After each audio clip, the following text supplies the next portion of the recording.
Alrighty, welcome back to episode 36 of Book Nook Brews. In this episode, we're going to be talking about the last few chapters of The Secret Life of Albert Entwistle by Matt Cain. So it'll be chapters 32 until the very end.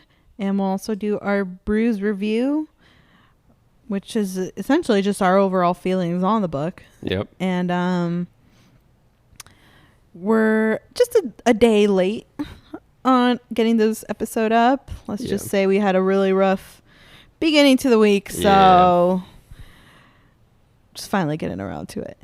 But I'm excited to close out this chapter to this book and then get started with the new one. But yeah. Yeah. So I guess to start the recap, we have to remember that he met up with Daniel and Danny. Yeah, Danielle and Danny. That's where we left off, right? I think. And he was telling them that he just hopes he can forgive him. He hopes George can forgive him for what he did whenever it is that he sees him. And so I guess in this case, he is explaining to them what happened. So we find out that they got caught. This was all in the past chapters, right? He got caught. No, this is the new chapters. Well, here we learn what... Yeah, actually, yeah, you're right. Yeah, okay, so yeah. He's telling them they were together on one of their, like, hangouts, I guess, and we're traveling to one of their spots, and they see two cops, where one of them happens to be his dad.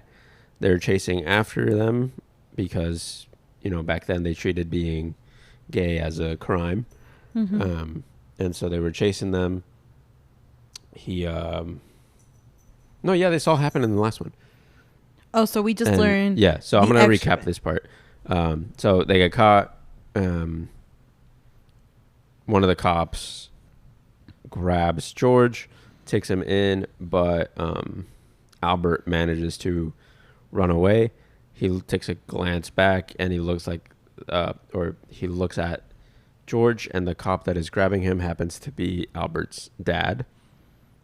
But he continues to run away, and so he just leaves George there, just kind of to get caught.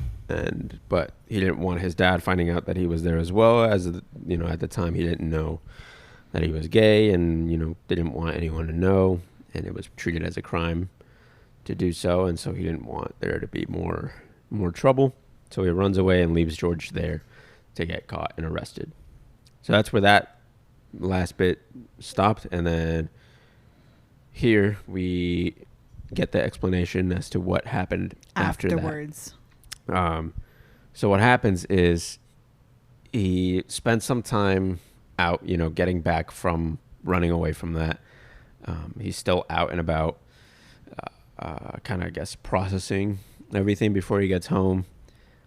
He gets home and he sees his dad is waiting for him at the dinner table, the same dinner table that he is explaining the story to Daniel and Danny. And so he sees him waiting, but he's like hoping he's just kind of there waiting to talk about something else, and not that he actually knows about this. Turns out his dad did recognize him. Albert's trying to lie his way out of it, but he doesn't believe him. He's like, "You were there." He starts George, calling him really like slurs. He starts calling him slurs and really demeaning his own son. Yeah. And so he tells him that he saw him with George. George is arrested, and that he can make him a deal. He's like, we can leave George off with a caution and, you know, get him out of jail that same night. But he will have to break things off with him and never see him again, and kind of just live a quote unquote normal life. And then he'll allow George to get out of the city, move, and start a new life for himself away from Albert. Or he can continue seeing George, but he will have George permanently arrested and, possibly get beaten up and basically end up dead, because back then it was more than just beating up, right? So that was the deal. And obviously Albert was devastated, but he wanted to get George out of there. So most likely he was going to end up breaking things off with him. Later, George gets out and Albert goes and apologizes for leaving him there. And George understood. He's like, you got to do what you got to do. I don't know if George found out that was his dad. I don't know. Yeah, I don't remember that part. I don't think he did. I just thought it was a normal couple. Otherwise, I think that conversation would have been a little different. But he's like, you got to do what you got to do. There would be no point in both of us getting arrested. So George thinks he just got out with a caution, just out of, mercy from the cops or whatever. So he's not mad about him leaving him there and all that. So then George comes up with the idea to move. Because at the town, what's the town that he's at right now, that he's going to, with that gay village? Is that Manchester? Yeah, that's up in Manchester. That's where he ended up going. Yeah, because, his parents are moving. Yeah. Because he mentions, my parents are thinking of moving. He's like, why don't we just run away? Yeah, so they're moving. He knows already about this gay village that's starting up. And he's like, I'll change the world. This will be not looked down on. And stuff like that. So let's run away to this place, and we can just be happy there and forget about everything. Obviously, Albert would want to, but at the same time, he himself didn't want to do that already. And he has that added fact that his dad told him to break things off. Mm-hmm. That was part of the deal. So George kept pushing to move or to run away. And finally, Albert was like, no. I don't want to, because I don't want to be with you. I feel like he probably did that the wrong way. Yeah, he really went. He went for the "let me hurt your feelings" method, and it's like, let me actually make you think I hate you, rather than we can't keep doing this. We can be friends, whatever. Blah blah blah. Obviously, George wasn't going to like it, so he was going to move on anyway. But at least you would have ended things off like a normal person. Yes. And instead you decide to shit on him, saying, hey, I don't want anything to do with you. Please leave me alone. Get the hell out of here. Basically, is what he said. And George hit him back with the, I don't ever want to see you ever again. Yeah. And then just walks away. And then that's where their story ended there. That's the last time they ever saw each other. And so that's why Albert is hoping he can forgive him for that, because literally the last thing they told each other was never talk to me again.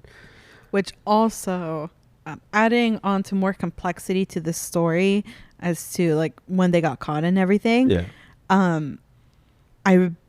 What I remember is Albert also connected the dots that it was his mother who tipped off his father about that being their hangout, their meeting spot. Yeah. I don't know if he implicitly told her his father that it was him, or if it was just like, oh yeah, I saw a gay couple there, go check it out.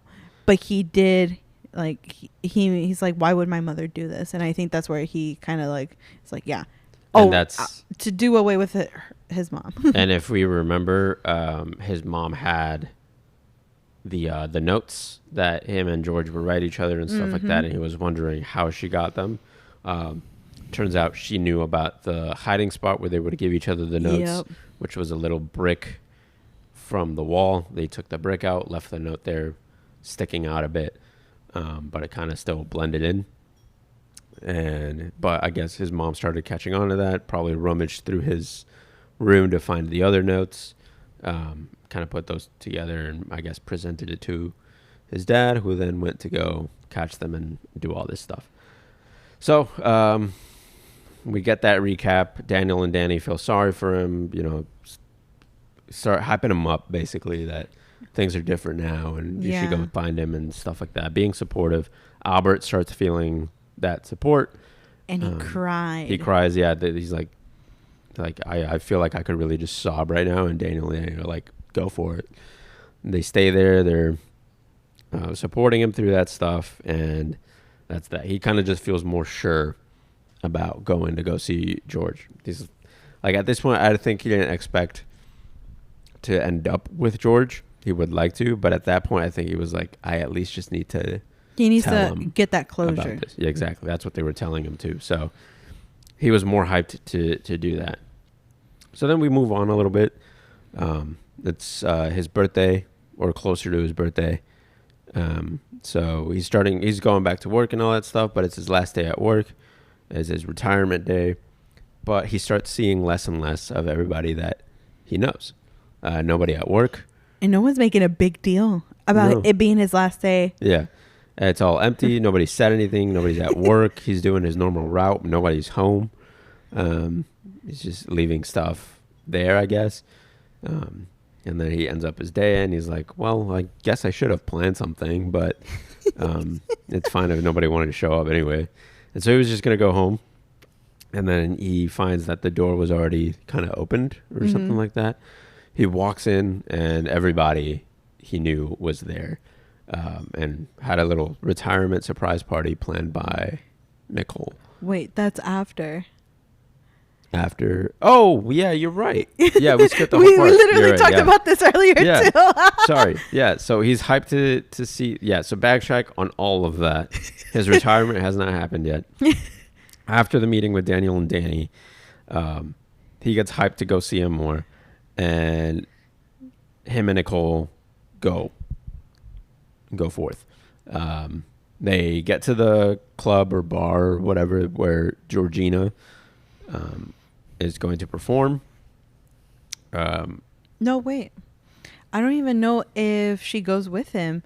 So he stays at a place. I don't know if it's like an apartment or just like a stay that Daniel and Danny have where Georgina is. That's right. He goes and stays there, and then he essentially kind of takes the day a little bit slow. He gets himself like relaxed and kind of eases his way into. That's right. Yeah, she didn't go.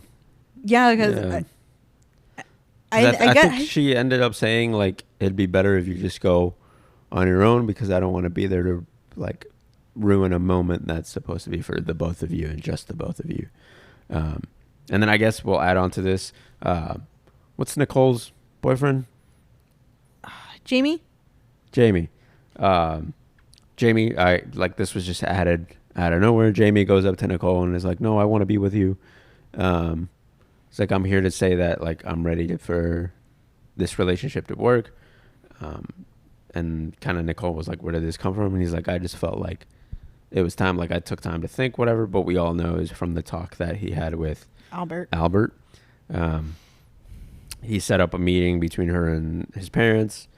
That happened in, was it the park or was that at their house? Yeah, they kind of just went for a stroll. Kind of just walked around, and they ended up at a park where the guys went to go get ice cream with her kid. Yeah. And Renee. The mom and Nicole stayed to talk. Mm-hmm. The mom was kind of giving some bitchy vibes. But then we've come to find out that she has a black gay partner in business, right? And so Nicole's already like, oh, she's kind of like good on the whole. She isn't a racist. Exactly. She isn't like too prejudiced. So she's like, so what is it? Yeah. And it turns out that her brother, like the mom's brother, has a sister, like her sister-in-law essentially was from Bangladesh. Or something I don't know what exactly she is, but she essentially caused issues where she was like isolating her brother and trying to take him away from the family. So she was scared that Nicole was going to do the same, but to her just because it was a foreigner. That's what I think she was saying. It was a foreigner, like someone outside of like someone from a different country or just a different color or whatever, right? And so she was kind of putting that on her son as well, right? And but turns out she actually likes Nicole. She's in love with her daughter as well, Renee. She kind of, I guess, accepted her. They were having laughs and all that, teasing her husband and Jamie, all that kind of stuff. So that's where that kind of, that storyline ends in a good note. Yeah. So then we go back to Albert. Albert is in Manchester staying at Danny and Danny's. Yeah, Daniel and Danny's stay. Yeah, he has that slow day, and then it's time to go to the show. So he ends up there, and Georgina starts, performing. He's enjoying himself. He's part of a crowd. He feels welcome in this crowd. He found his people, I guess. And then Georgina starts saying that her next song is going to be a song that is about someone special to her or to them. And she starts singing, or Georgina starts singing.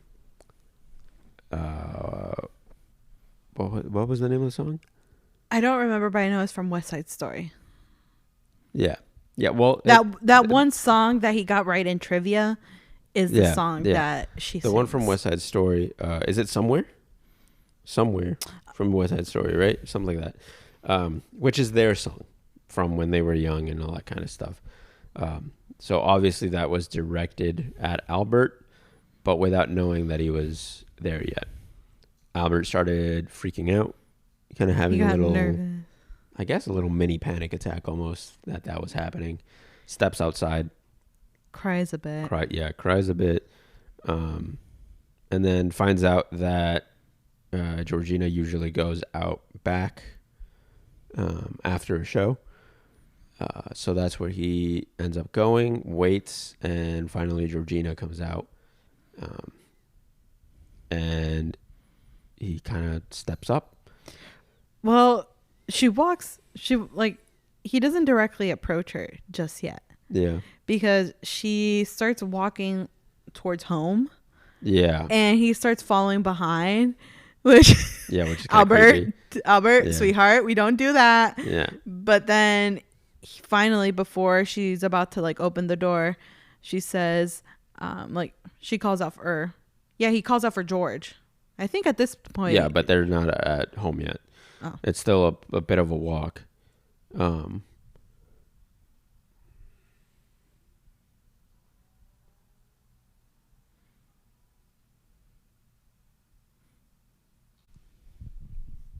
Yeah, so he stops Georgina kind of mid-walk, calls out for George, and George turns around kind of confused.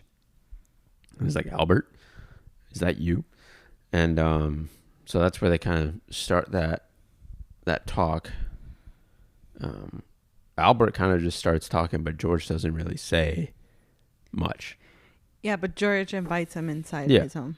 Well, they start walking while Albert's doing all the talking. George isn't saying much as they continue to walk.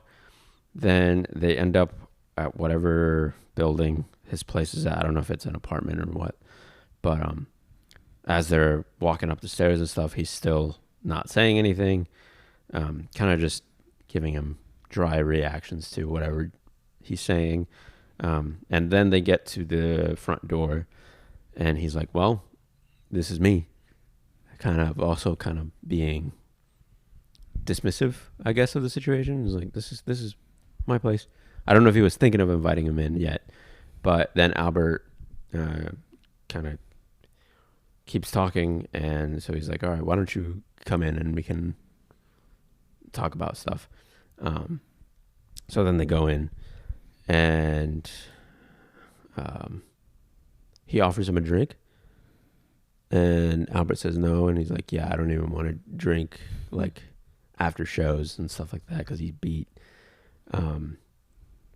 There's a little room in his apartment where he keeps all of Georgina's stuff, where he goes to kind of switch that on.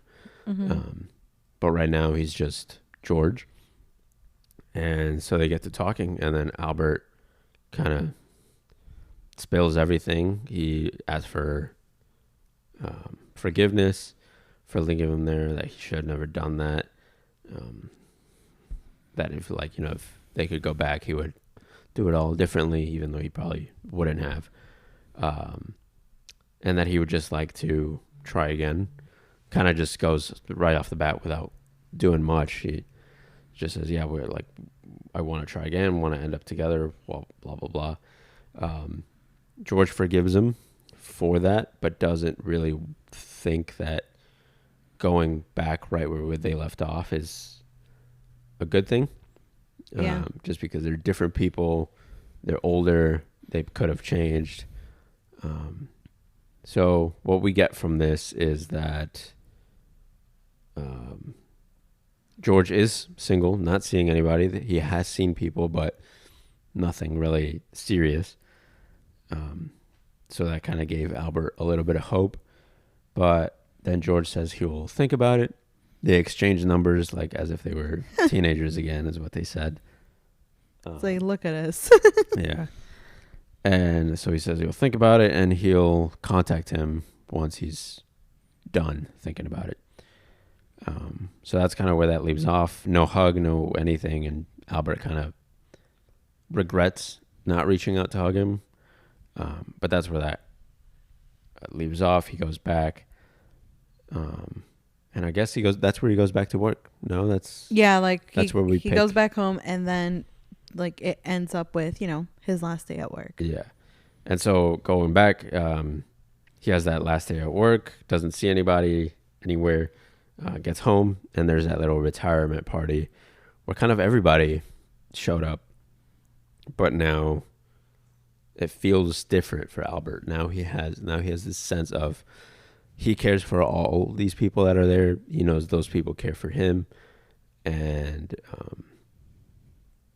he gets to meet Jack's wife, who is the one that he's always making fun of, but now it's different. And she kind of made a joke about the fact that Jack always, so she's kind of in on it as well. But she knows things are changing, but because of Albert, and Albert standing up and all that. And then everyone that he kind of hid something from was starting to solve that it was him. So Marjorie came out and said, I know it was you that sent me the $2,000 to be able to send my son to Disney World, which, by the way, also I guess that is a pretty major thing. Or her grandson. Her grandson? Yeah. Oh, okay. Well, yeah, her grandson. Oh, yeah, that's right. Yeah. Who was sick and they needed to raise money to send to Disney World. Ended up going to Disney World, but then passed away that same night, I think, or the next day, which was tough. It's like that happened right at the perfect moment for him. So, I guess he had that perfect send off. Yeah, Marjorie's like, I knew it was you. I literally told you I missed I was off by $2,000, and then I get a donation from $2,000. Dude. Yeah. Now that's Albert was surprised. He's like, oh, how'd you know? Blah blah blah. She explained it, and she's like, oh, okay, well, then, yeah. And then Edith, who is the lady from a shop that he would deliver to and would give her the cupcakes and the notes and all that stuff, so from supposed secret admirers from past, he wouldn't have any names or anything on there. He would just give them to her and be like, do you know, do you have any idea who this could be from? And she gets ideas. She remembers about people from the past, and she got inspired to reach out to some of them. She comes up to him and she's like, I know those were all from you, by the way. And he was like, oh, how did you know? It's like, you never put stamps. It's like, so these never could have been sent. And it's funny to think a mailman forgot to make it look like it was sent. Just completely. Yeah. So Edith knew all along, but she got inspired to reach out to somebody, and now they're meeting up. Name is William, I think, one of her old fires, I guess. I think it was her love that got away. Yeah. And so they're meeting up, but it's all because of these little gifts that he was giving and all that stuff. But she did find out those were straight from him and were lies, but for a good reason. And then Nicole tells him that he knew he talked to Jamie, who then was the reason why he went up and said that he wants to try and meet with the parents and all that kind of stuff. So all in all, Albert got figured out in every single thing that he was trying to keep secret. The dude got caught. Yeah. And then Nicole has one final surprise for him at the retirement party. They kind of sneak off to somewhere where she knows Albert will be safe to sneak off, because the little surprise was that there was a note on the brick that where they used to give notes to each other, them being George and Albert. And on the note says, you know where I'll be whenever you have a chance to like sneak away. And so they go to their old meetup spot. Albert sneaks off and Nicole handles the retirement party from there. So Albert sneaks off. He finds George there. And that's basically where they have a chat. Kind of say they're going to take things slow, but he would like to give it another chance. And kind of just go from there. And that's how the story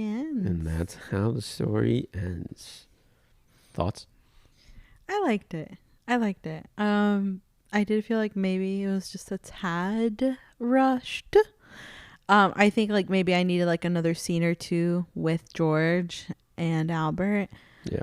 But I guess I can understand if maybe we weren't given that, since they are a little bit older. Maybe things are just a little bit different with how they think things through, or like, you know, at the point that they are in their life. Like sometimes things don't need to be complicated. It's just, what else do you have to lose? Yeah. Why not try and give it another shot? I liked it. I really liked the story overall. And this set of chapters are very cozy, very little giddy. I was like, "Aw." Yeah. There was a bunch of awe moments, with the exception of what we find out about his parents, which they suck. They can go to hell. Yeah. But I liked it. I really did. How about you? I liked it. Partially. I liked the story overall. It was good. It was cute. It was quick. Very predictable. I will say it was very to the nose that it was going to end in all this happiness and all that kind of stuff. And that's kind of what I didn't enjoy. It was like, it was the happy ending that you could have predicted from the beginning without reading a book. I was hoping there was going to be like a twist or something. Like, I don't know, maybe George would forgive him but not want to try again or something like that. But at least there was closure for Albert or something like that. But no, it was that regular happy ending, and it felt rushed to me as well. Mm-hmm. I didn't like Nicole and Jamie's story. That felt even more rushed, even though like it was a side story. That felt rushed for a side story. I didn't like how Jamie just blurted everything out just right after talking to Albert. Didn't take any planning or anything like that. Kind of just was like, yeah, I actually do love you. And she was like, okay. And met with the parents, and then now it's happy ever after and all that. I did not enjoy that either. I just felt like the story overall was rushed in both the main story and the side story.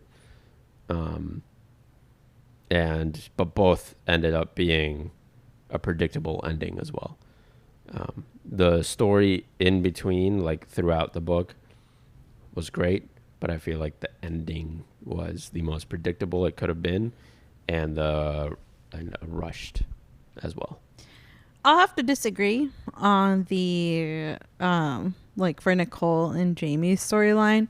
I don't think it was rushed or like badly written per se. In my opinion, I think it was pretty well done. Because it's more so like, yeah, these are the sideline characters who are supporting the main one, which is Albert. Yeah. And they're like taking advice from them. I think their storyline was well paced because they're young. Like, yeah, Jamie, I feel like he's probably the only character that's a little bit wonky, like for like how he was written and like certain things he says. Yeah. But I appreciate like his own effort of being like, you know what? Yeah, let me try to get this into my own hands, have my parents actually meet her. So I think that was okay. Like, well done, well paced, done. With Albert and George, that ending, like you said, I did feel like it was rushed to tie up that loose end. I feel like maybe I needed just a little bit more from them, or maybe even like, hey, what happened like maybe a year or so after. Yeah. Because I feel like we built up this whole book for this meetup, and then it just kind of was like, all right, yeah. Yeah, like I don't know. I think I expected just a little bit more conversation with George, but maybe, I guess, maybe it wasn't the build up. I guess like the main focal point of this book isn't essentially his meetup with George. If not, it's his growth as his own character. I feel like that's the main focus of this book. It's the main focus, but it's also like the whole thing was built up for that meeting. Like, yeah, the main point is his growth, but the end all be all, the goal of this was to meet up with George and have this conversation. And the conversation was like 2 minutes. Yeah, like, it was a very brief conversation. And I get the hesitation from George because it's like, it's been so long. Like what else do you have to say? And then also, it needed a little bit more. Albert didn't even explain why he did all that yet. He kind of was just like, I'm sorry I did that. And then George was like, yeah, okay, I forgive you. And I was like, there's no explanation there. I wish so much Albert like talked about his growth, like his overall character growth. Yeah. Of like how he finally came out, because he says it there. He's like, I wanted to start from the beginning, but instead I just got straight to it and told him what I'm here for. Which, yeah, but like, why couldn't he have told like George, hey, listen, this is how I got to this point to meeting you. Yeah. I finally came out. I'm finally doing all of this. I'm coming out of my shell and I'm ready to be a part of this community. Yeah. Can you be there with me? Which is what I'm assuming was the conversation like after that we're not seeing. But it's also a conversation that needed to happen here. Like in the book. That story needed to be told. Exactly. And I just don't agree with the fact that George just forgave him out of nowhere. Right? It was like, oh, I'm sorry I did this, by the way. It's like, 50 years later? All right, yeah, I'll forgive you. Without any explanation. And that's kind of what it also teetered me a bit. But yeah, overall, I mean, it was a pretty good read. Kind of a break from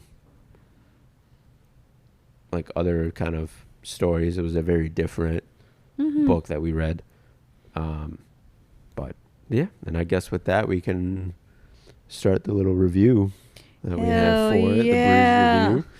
Time to talk. So I guess I'll start it. Okay. Book characters for the B in Brews. I gave it a 5 just because I feel like there wasn't, I mean, other than like Jamie, there wasn't any character there that I felt was unnecessary. We got enough detail about all of them. I feel like every character was well developed. Albert being the main one, because obviously the whole story is surrounding him and his life, but his story, his character development was done very well. Yeah. And I feel like every character that we met had a little story and had that purpose of being in the main story as well. Exactly. So that's why I guess we both gave it a 5. Relatability. I gave that a 4 solely because it's not relatable to me, but I know it's relatable to others. And it's like for sure relatable to a lot of people. But I just had to deduct that 1 point because it's like I didn't feel that connection to it, but I know other people will. But that's the only reason I deducted that 1. I give it a 4.5 for this very same reason, that while this storyline may not, like, the story may not be applicable to me, it is very much a story where I feel like you could see your, like, if you are part of the LGBT plus Q plus community, you can relate to his situation, Yeah. especially the old, because You I can feel mean, seen. yeah, and it's not even maybe like the younger generation, but the older generation Yeah. can very much relate to this. And I don't know if you saw at the end of the book, like during the acknowledgments and stuff, the author shares stories of what inspired the Yeah. book, and it was, I think, 3 or 4 gay men who are older. There's like a 50-year-old, a 60-year-old. He shared the story the conversations that he had with them, which prompted the inspiration to the book. So Which I think is amazing, because yeah,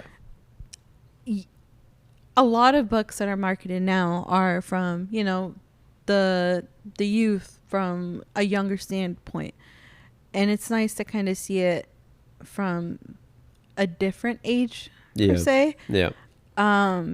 And I guess in a way, it, while it may not be relatable to us, it does allow us to kind of see their experience and see what they went through. Because one doesn't really think about that age group, right? Yeah. Right. You think, you think gay, or just LGBTQ plus in general. Our minds go straight to our generation. Yes. Trying to, bring this to light, the pride parades, all that kind of stuff. And you normally think of our generation, 20s, 30s, even younger. But I think it's never brought up, of that being affecting like an older age group. So this was a little different. It was nice to get that point of view. And like you said, it's letting that demographic be seen, especially in this case, like us, where we're saying that we automatically thought of our generation, and now we get that little example.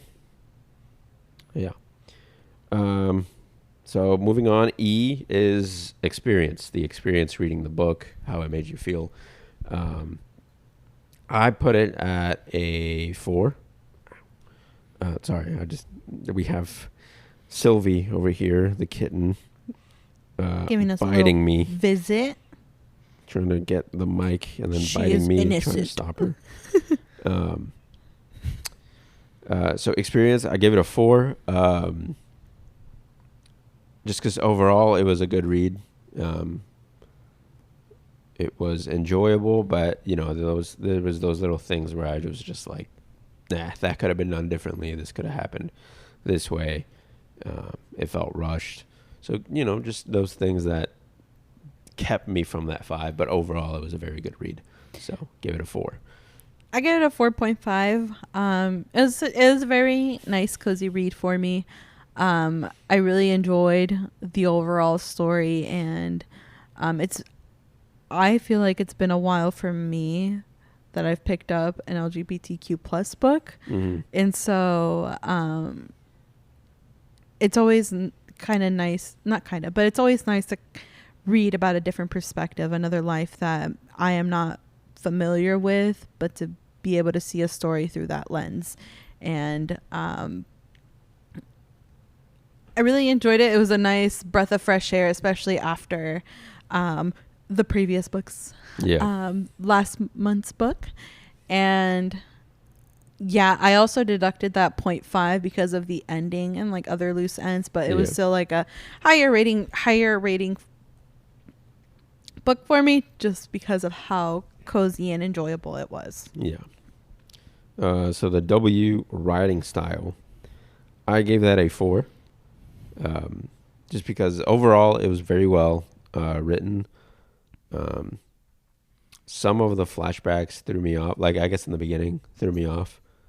Didn't really get but didn't really expect for the time to kind of just change like that. Got used to it after, but that kind of threw me off. And then just the overall rushing of things at the end is kind of what deducted that for me. Overall, it was written really well, but I feel like the ending is where it kind of lacked. But the majority of the story was written well, in my opinion, and so that's why I gave that a 4. Yeah, I gave it a 4.5. You and your decimals, bro. I know. I honestly, like everything is a point. Yeah. But yeah, I give it a 4.5. I really enjoyed the way this book is overall written, with the exception of like maybe the last 4 or 5 chapters of the book. Yeah. But I really enjoyed how the author did the flashbacks. We have like that little indicator that tells us when it's going back in time. Of course, the very first time was kind of a little bit off-putting. Yeah. But after you kind of see the pattern, you're like, oh, okay. Yeah.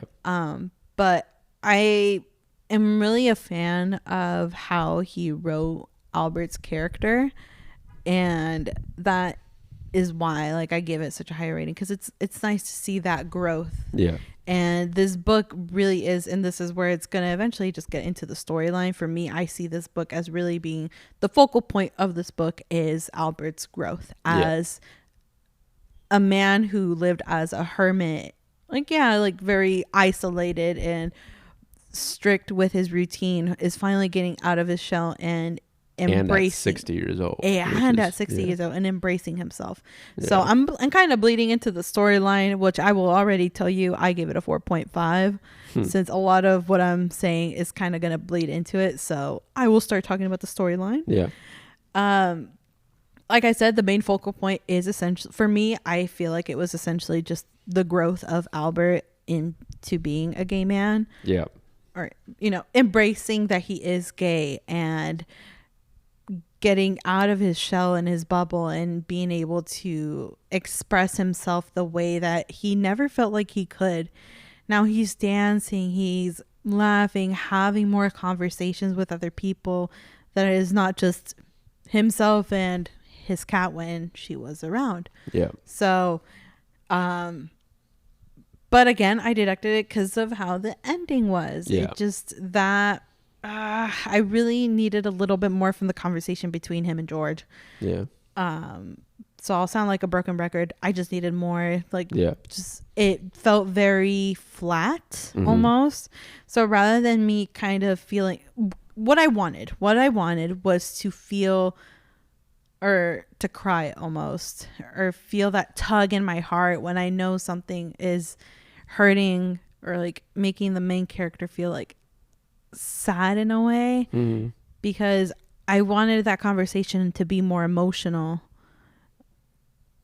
and really pull at my heartstrings per se, and I just didn't really get that, and it felt flat. And I don't know if because the storyline is essentially more centered around Albert's growth, or why we just got this very rushed ending. I think that's not even a good excuse for it. It's like, even if it is the focal point is the growth of Albert, you still owed that conversation, because the whole focal point, the whole reason of the growth is so you could have this hard hitting conversation with George, and we just didn't get that. But I gave it a 4, but because of that feeling, like I think it's the same reasons, but I was just a bit more harsh. You went the 0.5, I did the whole point. Yeah, just because I don't know, that was actually what kind of like took it off for all of them, was the fact that we just got that kind of dismissed and easily accepted the forgiveness and all of that, when yes, the main focal was the growth, but that can't take away from the fact that you were building up this conversation from the moment we learned that he was going to go search for this person. Like, you're going to tell me he does this whole trip and this whole growth of a person to have a 2-minute conversation. That's kind of what deducted that. But overall, the rating I got from all these, it was a 4.2 out of 5, which I think was fitting. I knew it was going to be at least a 4. So 4.2, I guess, puts it up there. Not high, not as high as some others, but it is an enjoyable book, and I feel like 4.2 was fitting for me. My overall was a 4.6. I feel like it should have been just a tad lower, like around the 4 to 4.3 range. Yeah. I think that would have been like the nice point for this book for me. Yeah. But I just kept on giving it 0.5, Yeah.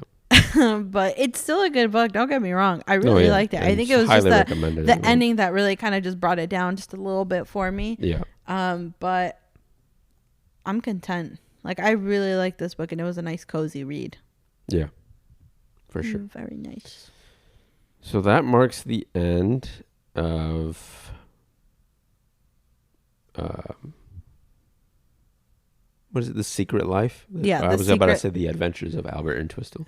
But The Secret Life of Albert Entwistle by Matt Cain.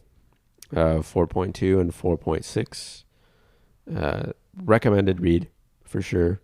Especially if you want that different point of view, I guess, of an LGBTQ plus community that isn't normally mentioned or seen.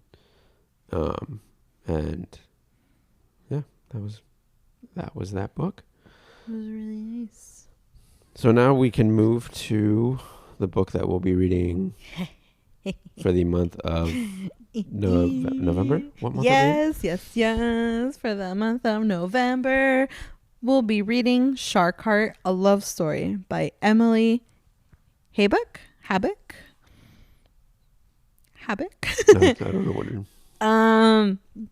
I'm so stoked. I had you read the blurb as soon as it got delivered. Yeah. Because I needed your reaction. Yeah. Let's just say we're going to be reading Shark Tale for the month of November. Working at the car wash. I am so stoked. I know this book is going to be quite different. I hope it's comedic. So the chapters, it's not necessarily in chapters. Yeah. Because it goes by scenes.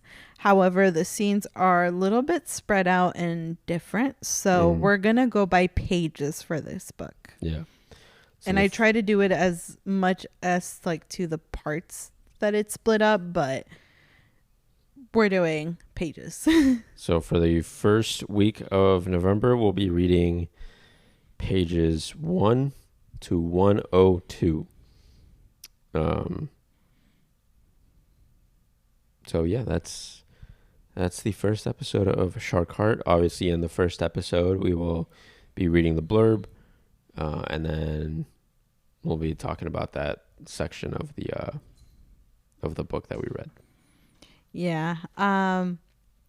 So I'm pretty stoked. These chapters seems, like I said, these sections are going to be fairly different. I know it seems like 102-ish pages seems like a lot, but in the reality is these chapters are kind of short and don't really fill up the whole page. Yeah. So I think the title of the chapters probably take up more than the actual pages. So it's going to be a different read. I'm stoked for it. So this episode is going to come out on October 23rd. Yeah, today. There is no episode for the last week of October. Yeah, we're going to start in November. Yeah. We're going to have it pre-filmed. Yeah. Since we'll be out of town. Yep. But I will say this since I won't get the chance until literally November 2nd. But please go out and vote. Many places have started with early voting. So if you can, please participate and vote.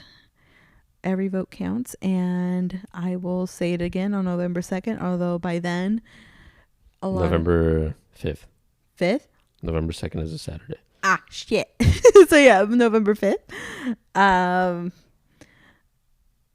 It'll be essentially the last day of voting day. So please go on and vote. Well, that is election day.